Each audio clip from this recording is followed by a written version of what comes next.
He who follows the crowd will be forgotten. In the quiet town of Elmsfield, tucked between rolling hills and dusty train tracks, lived a boy named Ryan. He was the kind of person who went unnoticed, not because he lacked talent or kindness, but because he had made one silent decision long ago, to never stand out. From a young age, Ryan believed that life was safer in the background. He wore what his classmates wore, liked what they liked, and never dared to disagree.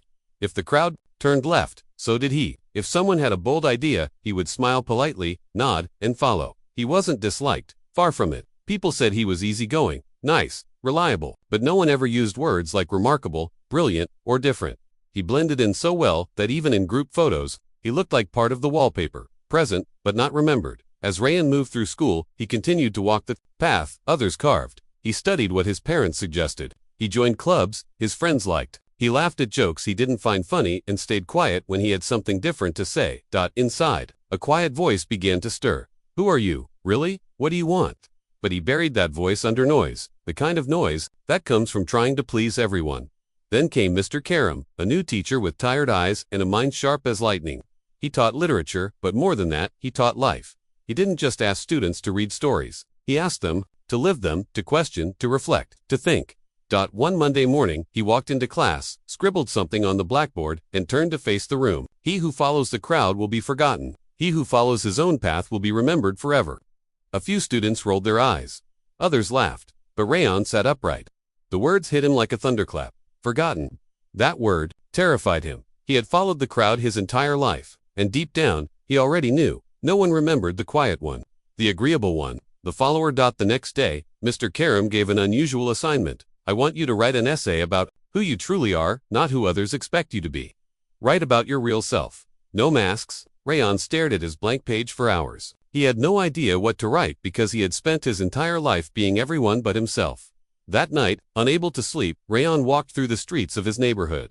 It was quiet, the moon casting silver shadows on the pavement. The town was still, and in that stillness, something shifted. He saw a young street artist painting on a brick wall. The boy used vibrant colors, wild strokes, not trying to be perfect, just trying to be real. No one was watching, but he kept painting. Why? Rayan asked. The boy shrugged. Because it's mine. It's me. Rayan returned home and picked up his pen. His essay wasn't perfect. It was raw, vulnerable, uncertain. He wrote about how he had spent years saying yes when he wanted to say no.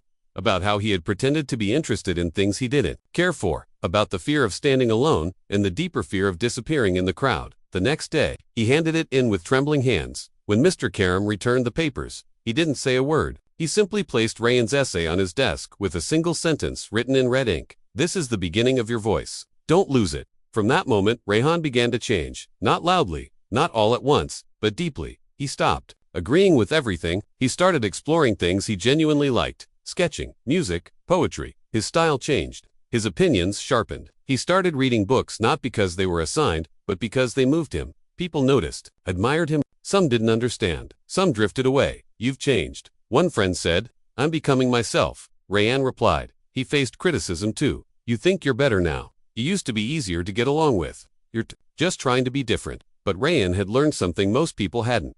Fitting in is not the same as belonging. And approval means nothing if it costs you your identity. He started speaking up in class, sometimes disagreeing, sometimes offering new ideas.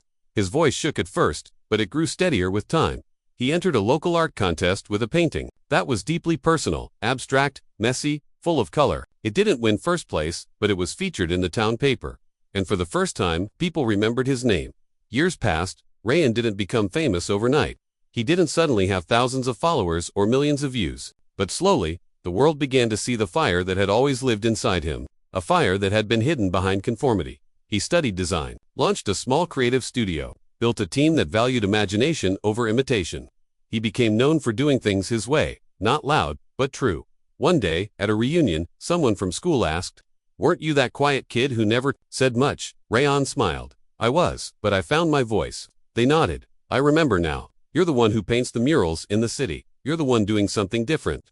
Moral of the story, the crowd is safe, but it is silent. If you always follow others, you may never fall, but you will never fly. The world forgets those who never dare to be themselves. But those who walk their own path, even if it's lonely at first, are the ones history remembers. So be bold, be strange, be honest, because he who follows the crowd will be forgotten.